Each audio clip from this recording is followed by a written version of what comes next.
for the blog. And today's question we're going to address from a follower is in regards to overtraining, and they want to know if overtraining exists and how it can be prevented. So let's state it up front. Overtraining does exist. Overtraining is an actual physiological response of the human body to either too much volume, too much intensity, or too much frequency within an exercise program. So for those of you that want to perpetuate the myth that overtraining doesn't exist, then clearly you're an individual that lives in a world where performance doesn't matter. Okay, maybe your world is you'll go in and you'll exercise under any conditions. You'll train sore, you'll train tired, you'll just grind it. You're like, well, I'll eat and I'll sleep and that sort of thing. But when performance is paramount, when performance actually matters, and you actually have to go up against another human being or a barbell in a competitive environment, then overtraining matters. And if you're someone that's pushed yourself into that state and you have increased or elevated levels of fatigue, either on a neurologic level or a mechanical level, and you have hit plateaus in your training program where you have pushed yourself into the window and now you have to rest because now you're injured and you ignored the warning signs that were coming because of those fatigue levels, well, clearly you should have been smarter by design in your training program, your approach to either how you structured your training or how you implement measures that promote recuperation, restoration, rest. All right. So I feel this is a huge discussion point because with the obsession of recent with high intensity training and workouts where people want to go in and they just want to blow the doors off the place. They want to exercise more and more, harder and harder, and they have no care in the world other than I'm just going to grind. I'm going to go after it. They, in the short term, may be able to see some results and some progress because in that short term, the body has a surprising ability to handle a lot of training volume and intensity, but over the long haul, this becomes very detrimental. And the huge reason why is because of overtraining. So keep in mind, someone that's new to training, relatively young, only has a few years of experience or less within a strength and conditioning setting, or they're just frankly very weak or very slow, they're not going to impose a lot of fatigue or trauma to their neurologic system or their musculoskeletal system. And sure, they'll be able to train more frequently.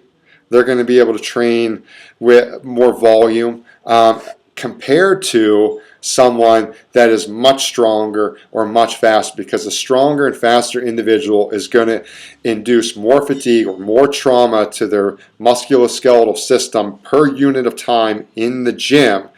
And that individual that's stronger, that individual that is faster, will have to pay more attention to variables such as rest and restoration.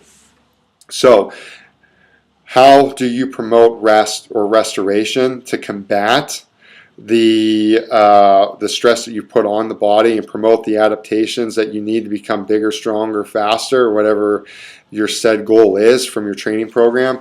Well, obviously sleep is going to be a huge role player in that, and getting adequate sleep between 8-9 hours, 10 hours maybe for some individuals a night to fully take advantage of the greatest tool your body has from an anabolic standpoint and a recovery standpoint.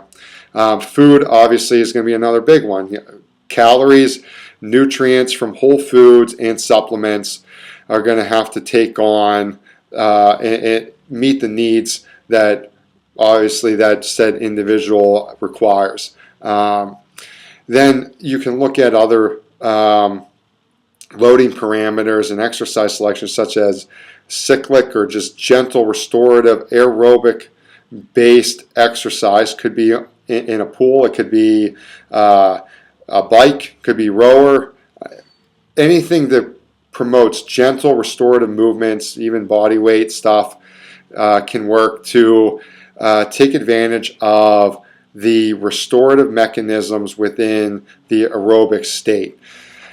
20-30 minutes of a session like that may be all it takes, and you can use those a couple times a week. Again, your training structure too might need to be addressed. If you're someone that is really strong and really fast, you might only be able to handle high intensity training 2 tops 3 times a week. This has been proven again and again, and chasing anything above that for a long period of time is going to result in unwanted outcomes, and push you into that ultimately that overtrained state where you have hit plateaus or unfortunately have exposed your body to some sort of injury.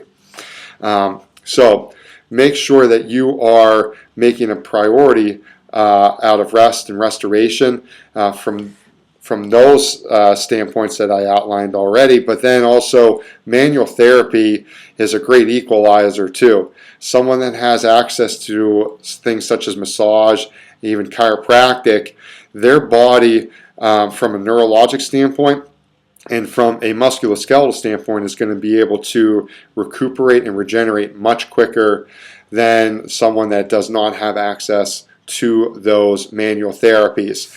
So if you have the resources available to you, either financially, you have someone on your staff, be it a professional collegiate setting or in a team setting that offers those, you have a staff massage therapist, a staff chiropractor, be sure to take full advantage of that, because it's only going to assist you in your body's ability to recover and your body to continually promote progressive adaptations toward your said goals of becoming, again, bigger, stronger, faster. So again, apply these principles, and talk to you later.